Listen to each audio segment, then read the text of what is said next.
राधे राधे दोस्तों, अक्षता दर्शन में आपका स्वागत है। कैसे हैं आप लोग? मुझे आशा है कि आप लोग ठीक होंगे। राधा रानी की कृपा आप पर हमेशा बनी रहे। सच्ची घटनाओं से प्रेरित जिन्हें सुनकर आपको विश्वता की भक्ति में शक्ति जानने को मिलेगी। तो चलिए दोस्तों, शुरू करते हैं भगवान की कहानियाँ। प्राचीन समय की बात है। एक गांव में दो भाई रहते थे।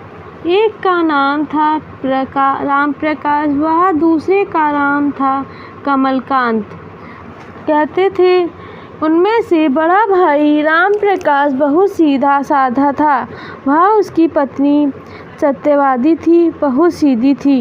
यह परिवार सूर्यवंशी था, इसलिए वे सूर्य देवता को अपना कुल देवता माना करता था। सत्यवती हर दिन सूर्य भगवान की पूजा करती, वह उन्हें जल चढ़ाती। साथ ही वह रविवार के व्रत करती। परंतु उसके विपरीत कमलकांत की पत्नी संजना नए विचारों की थी। वह पूजा पाठ में बिल्कुल भी विश्वास नहीं करती थी। कमलकांत भी सीधा था, पर संजना उसके समझाने पर भी पूजा नहीं करती थी। कमलकांत उसे समझाता कि ऐसा ना करने से सूर्य भगवान जी बुरा मान सकते हैं, नाराज हो सकते हैं, और अपनी जेठानी को अनपढ़ गंवार कहकर उसका मजाक उड़ाया करती थी। दोनों भाई एक साथ रहते थे, एक ही साथ खेत में काम करते थे। घर में सुख शांति थी। लेकिन एक दिन संजना किसी बात पर संजना से लड़ाई हो गई और वह कमलकांत से कहने लगी कि वह यहाँ नहीं रहेगी। सभी उसे समझाया पर वह नहीं समझी और वह खेत, घर, रुपए, पैसा आदि से बंटवारा करवाने लगी। अब दोनों भाई अलग अलग रहने लगे। रविवार के दिन सत्यवती ने व्रत किया। शाम को उसने सूर्य भगवान को जल चढ़ाया। उसी समय संजना वहां आ गई। कहने लगी, यदि तुम्हारे सूर्य भगवान इतने ही सच्चे हैं तो शाम होते ही मुंह छुपा कर भाग क्यों जाते हैं, और जब भी बादल आते हैं वे बादलों के पीछे क्यों छिप जाते हैं? मैं तो कभी ऐसे भगवान की पूजा नहीं कर सकती। सत्यवती ने उसे बहुत समझाया पर वह नहीं मानी। सत्यवती और वह सूर्य भगवान की हंसी उड़ाते हुए घर चली गई। सत्यवती को बहुत दुख हुआ और उसे डर लगने लगा कि कहीं कुल के देवता नाराज हो गए तो परिवार पर बहुत बड़ा संकट आ सकता है। दोस्तों, फिर वह सत्यवती रात को जब पूजा कर और खाना खाकर सो गई। रात को जब सत्यवती सो गई थी तो उसने सपने में देखा कि सूर्य भगवान उसे दर्शन दे रहे हैं और कह रहे हैं, मैं तुम्हारी भक्ति से बहुत प्रसन्न हुआ, मांगो क्या मांगती हो?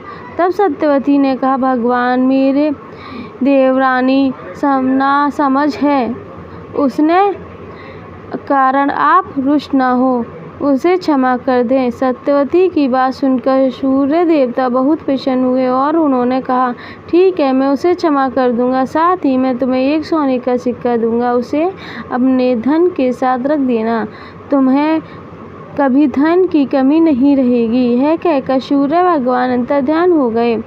सुबह सत्यवती उठी तो उसने देखा सिरहाने सोने का सिक्का चमक रहा था। उसने अपने पति को सारी बातें बताई रात की।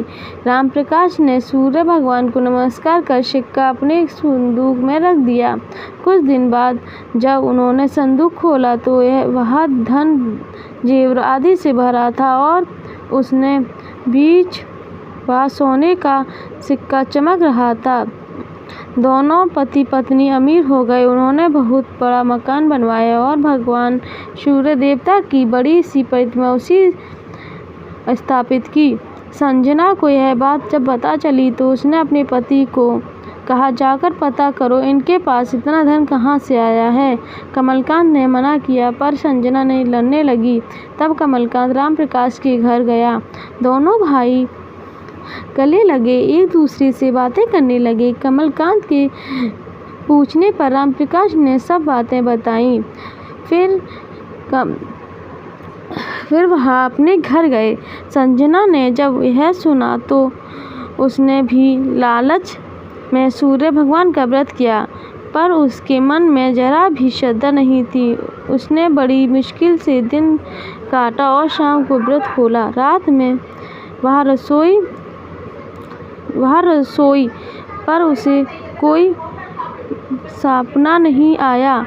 सुबह उठाकर देखा तो कहीं सिक्का नहीं था।